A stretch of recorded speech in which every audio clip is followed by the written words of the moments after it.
The silence was deafening. 11-year-old Marcus Thompson stood frozen at the front of Mrs. Patterson's fifth-grade classroom, his hands trembling as he gripped the worn copy of Charlotte's Web. Every pair of eyes in the room was locked on him, waiting. The words on the page seemed to dance and blur together as his heart hammered against his ribcage like a trapped bird desperate to escape. When Marcus opened his mouth to read, the words came out broken and jagged, each syllable a struggle. His stutter had always been there, like an unwelcome shadow that followed him everywhere, but it seemed worse today under the harsh fluorescent lights and judgmental stares. A snicker erupted from the back row, then another. Soon, half the class was struggling to contain their laughter behind cupped hands and fake coughs. Marcus felt his cheeks burn with shame as the familiar knot formed in his throat. "Marcus can't even talk," whispered Jessica Chun, loud enough for everyone to hear. The mockery in her voice cut through him like a blade. "Maybe he should just mime the whole book," added Tyler Rodriguez, causing an explosion of giggles throughout the classroom. "That's enough," Mrs. Patterson said firmly, but the damage was already done. Marcus could see it in her eyes, that look of pity mixed with frustration that he'd grown to recognize from every adult who'd ever tried to help him. "Marcus, why don't you take your seat? We'll have someone else continue." As Marcus stumbled back to his desk, head hanging low, he caught sight of his reflection in the classroom window. A small, thin boy with unruly dark hair stared back at him, looking as defeated as he felt. Behind that reflection, he could see the school's auditorium across the courtyard, where posters advertising the annual talent show were being hung. What a joke, he thought bitterly. Kids like me don't belong on stages. The Thompson household that evening was filled with the usual sounds of organized chaos. Marcus's younger sister Emma practiced violin in the living room, while their parents, David and Patricia, juggled homework supervision and dinner preparation. Marcus sat at the kitchen table, mechanically moving his fork through his mashed potatoes, his mind still replaying the day's humiliation. "How was school today, honey?" his mother asked, sliding into the chair beside him with her own plate. Marcus shrugged, his words stuttering as he answered, "Fine." His father looked up from helping Emma with her math worksheet. "Just fine? Didn't you have that reading presentation today?" The fork clattered against Marcus's plate as his hand began to shake again. He struggled to get the words out, explaining that he didn't want to talk about it. His parents exchanged a look, the same worried glance they'd been sharing for months. They'd tried everything: speech therapy, breathing exercises, even a special reading tutor. Nothing seemed to help their son find his voice. "You know, Marcus," his mother said gently, "your grandfather had a stutter too, when he was your age." Marcus looked up, surprised. His grandfather, Papa Joe, was the most confident man he knew, a retired construction foreman who could command any room with his booming laugh and endless stories. Really? He used to tell me that words were like wild horses. The more you fight them, the more they fight back. But if you find the right rhythm, they'll follow your lead. That night, Marcus lay in bed staring at the ceiling, his mother's words echoing in his mind. He thought about Papa Joe, about wild horses, about rhythm. Without really thinking about it, he began to whisper into the darkness, not trying to force the words, but letting them flow to a beat only he could hear. And for the first time in his life, they came easier. The next few weeks at school were torture. Word had spread about Marcus's latest classroom embarrassment, and the teasing had intensified. Tyler Rodriguez had taken to calling him broken record, while Jessica Chun and her friends would exaggerate their own speech whenever he was around, mocking his stutter for laughs. "Face it, Marcus," Tyler said one day at lunch, sliding into the seat across from him with a cruel grin. "Some people are born to be leaders, and some people are born to be, well, you. You'll never be confident. You'll never be successful. You can't even order a pizza without embarrassing yourself." Marcus felt his face burn with humiliation, but something else stirred in his chest, a tiny flame of defiance that refused to be extinguished. That afternoon, he walked past the auditorium where talent show auditions were being held. Through the open doors, he could see students singing, dancing, and performing magic tricks. Mrs. Patterson was there with a clipboard, taking notes as each act performed. "Marcus," she called out, noticing him hovering by the entrance. "Are you here to audition?" Every instinct told him to run, to shake his head, and mumble an excuse. But that tiny flame flickered stronger. "Actually," he said, the words coming out clearer than they had in weeks, "yes, I am." For the next 3 weeks, Marcus worked in secret. Every afternoon after school, he'd lock himself in his bedroom and practice. Not reading aloud or reciting speeches, but something entirely different, something that came from a place deeper than words. He discovered it by accident that first night after his mother's story about Papa Joe.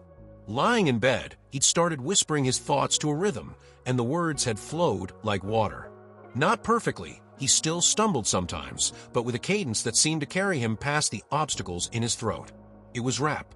Marcus had always loved hip-hop, listening to artists like Kendrick Lamar and Chance the Rapper on his headphones, but he'd never imagined he could do it himself. Now, night after night, he crafted verses about his struggles, his pain, his dreams.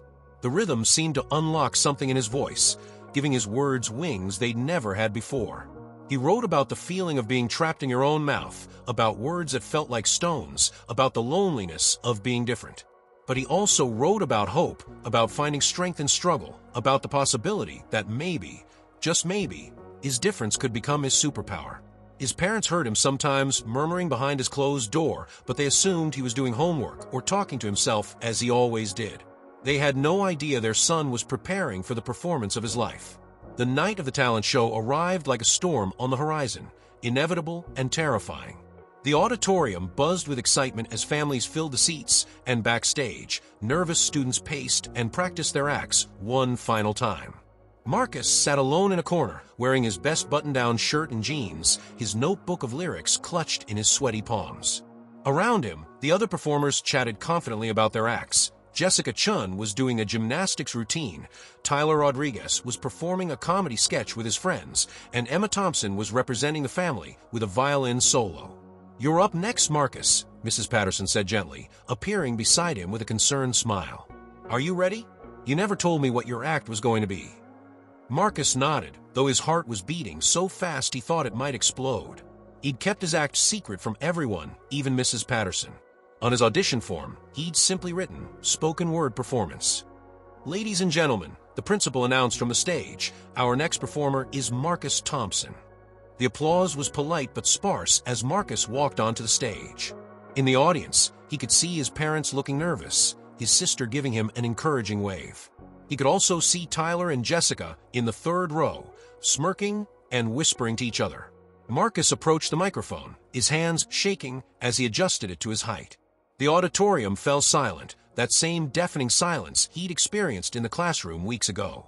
But this time, instead of fear, he felt something else building in his chest. Power. "My name is Marcus," he said into the microphone, his voice steady for the first time in years. "And this is my story." What happened next would be talked about at Roosevelt Elementary for years to come. Marcus began to rap. The words poured out of him like water bursting through a dam, each verse perfectly timed, each syllable crisp and clear. His stutter, the thing that had defined him, limited him, humiliated him, vanished completely as he found his rhythm. "They say I'm broken, say I can't speak right, say I'm just a shadow hiding from the light. But let me tell you about the fire inside. Been burning since the day I learned to fight their lies." The audience sat in stunned silence, but Marcus was just getting started. His voice grew stronger with each verse, his confidence building as the words flowed effortlessly. Every stutter was a lesson in disguise. Every struggle was just fuel for me to rise. They see weakness where I see my greatest strength, 'cause I learned to find my voice at any length. In the third row, Tyler's smirk had vanished. Jessica sat with her mouth hanging open. Around the auditorium, parents and students leaned forward in their seats, captivated by the transformation happening before their eyes. Marcus's mother had tears streaming down her face. His father sat with his hand over his heart, watching his son command the stage with a presence that seemed impossible just minutes ago. So to every kid who feels like they don't fit, who hears laughter when they're trying to commit, to being themselves in a world that says you're wrong, remember this moment, remember this song. The rhythm pulsed through the auditorium like a heartbeat as Marcus delivered his final verse, his voice now booming with confidence. "Your weakness today can be your strength tomorrow. What breaks you down can lift you from your sorrow. I found my voice in the place I thought was lost, and now I know exactly what that struggle cost. It made me who I am, it made me strong. It taught me that this is where I belong." As the last word echoed through the auditorium, silence fell again. But this time, it wasn't the silence of judgment or pity, it was the silence of awe. Then someone started clapping. Then another person. Within seconds, the entire auditorium erupted in thunderous applause. People jumped to their feet, cheering and whistling. Marcus stood at the microphone, breathing hard, hardly believing what had just happened. He'd done it. He'd found his voice. Backstage after the show, Marcus was surrounded by classmates and teachers, all wanting to congratulate him. His parents wrapped him in the biggest hug of his life, and even Emma looked at her big brother with new respect. "Marcus," Mrs. Patterson said, approaching with tears in her eyes, "that was absolutely incredible. Where did that come from?" Marcus smiled, still glowing from the adrenaline of his performance. "I guess I just needed to find the right rhythm." Tyler Rodriguez appeared beside them, looking sheepish and uncomfortable. For a moment, Marcus tensed, expecting more mockery. But instead, Tyler extended his hand. "Dude," Tyler said quietly, "I'm sorry. About everything. That was amazing. I had no idea you could do that." Marcus looked at the extended hand, then up at Tyler's face. He saw something there he'd never seen before: respect. "Thanks," Marcus said, shaking Tyler's hand. "And Tyler? Everyone's got something special in them. They just have to find the right way to let it out." Jessica Chin approached next, her cheeks red with embarrassment. "Marcus, I owe you an apology too. What I said, what we all said, it was cruel. You're incredible." As more students came up to congratulate him, Marcus felt something shift inside him. The boy who had walked onto that stage was not the same one standing here now. He discovered something powerful about himself, that his struggle with stuttering hadn't made him weak. It had made him stronger, more empathetic, more determined. It had given him something to say. 6 months later, Marcus stood once again in front of Mrs. Patterson's classroom, but this time the energy was completely different. He'd been invited to speak to the younger students about bullying and finding your voice. "The thing about challenges," he told the wide-eyed third graders, "is that they're not there to stop you. They're there to show you how strong you really are." A little girl in the front row raised her hand. "But what if you're scared?" Marcus smiled, remembering that terrified boy who used to sit in these very chairs. "Being scared is okay. I was scared too. But sometimes you have to do the thing that scares you to find out who you really are." After his talk, Marcus walked through the halls of Roosevelt Elementary with his head held high. Students waved and called out greetings, not mocking ones, but genuine ones. He'd become something of a school legend, the kid who turned his greatest weakness into his greatest strength. In the auditorium, he could see preparations for this year's talent show underway. A group of shy-looking kids huddled near the stage, whispering nervously about their acts. Marcus recognized that look. It was the same one he'd worn a year ago. He walked over to them with a smile. "You guys performing in the talent show?" They nodded nervously. "Want some advice?" Marcus asked. "Don't try to be perfect. Just be real. The audience isn't looking for perfection. They're looking for connection. Show them who you are, and they'll love you for it."